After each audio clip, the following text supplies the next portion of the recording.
بسم اللہ الرحمن الرحیم۔ السلام علیکم بچوں، کیسے ہیں آپ سب؟ اللہ آپ کو اپنے حفظ و امان میں رکھے، آمین۔ اور حسب عادت سب سے پہلے آج کی اچھی بات، انسان بہت کچھ سیکھتا ہے لیکن جب تک دوسروں سے پیار کرنا، دوسروں کی عزت کرنا اور دوسروں کو معاف کرنا نہیں سیکھ جاتا، سمجھو کچھ نہیں سیکھا۔ اللہ تعالیٰ آپ سب کو دنیا اور آخرت دونوں میں رہنمائی اور کامیابی عطا فرمائے، آمین۔ جی تو بچوں، آج کا سبق شروع کرتے ہیں۔ کبھی آپ نے غور کیا کہ انسانوں کے علاوہ اللہ نے بے شمار مخلوق بنائی، بڑے بڑے جانور، پرندے، سمندری مخلوق اور بہت چھوٹے حشرات جیسے کیڑے وغیرہ۔ کیا آپ کسی ایسے کیڑے کے متعلق جانتے ہیں جو روشنی دیتا ہے؟ کیا اس کی روشنی کسی بیٹری یا سیل سے چلتی ہے؟ کیا وہ قدرتی روشنی ہے؟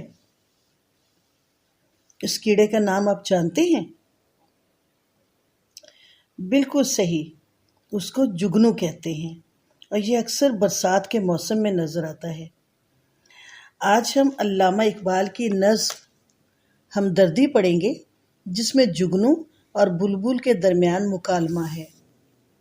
علامہ اقبال نے بڑی خوبصورتی سے ہمیں یہ پیغام دیا ہے کہ دوسروں کی مدد کرنے سے جو خوشی ملتی ہے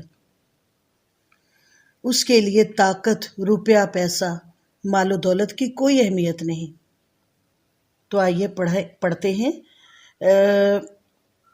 نظم کو غور سے سنیے گا، تلفظ اور ادائیگی پر غور کریں اور ساتھ ساتھ مشکل الفاظ کو خط کشید کرتے جائیں۔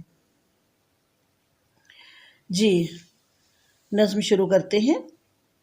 ٹہنی پہ کسی شجر کی تنہا، بلبل تھا کوئی اداس بیٹھا، کہتا تھا کہ رات سر پہ آئی، اڑنے چگنے میں دن گزارا، پہنچوں کس طرح آشیاں تک، ہر چیز پہ چھا گیا اندھیرا، سن کر بلبل کی آہوزاری، جگنو کوئی پاس ہی سے بولا، حاضر ہوں مدد کو جان و دل سے، کیڑا ہوں گرچہ میں ذرا سا،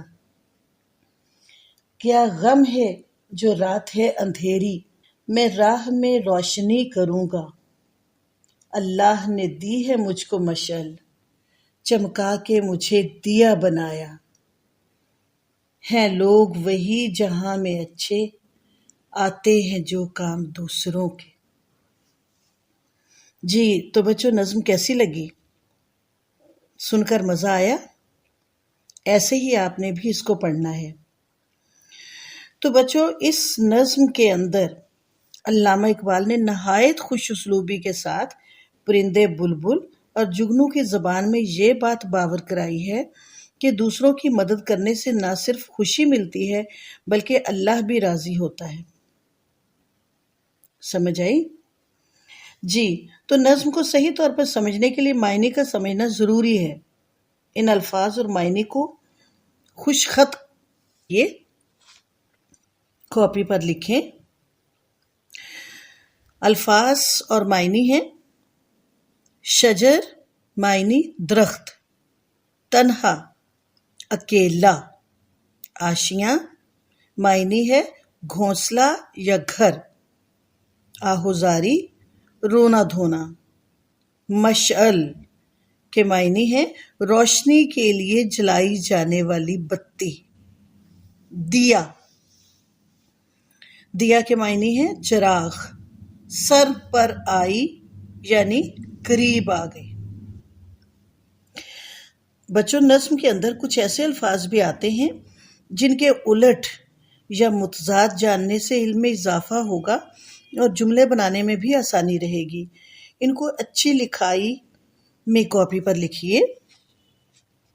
اور یہ الفاظ کے متضاد ہیں، متضاد کو الٹ بھی کہتے ہیں اور لفظوں کی ضد بھی کہا جاتا ہے۔ تو یہ الفاظ ہیں: اندھیرا اجالا، خزاں بہار، پاس دور، خوشی غم، سچا جھوٹا، الٹا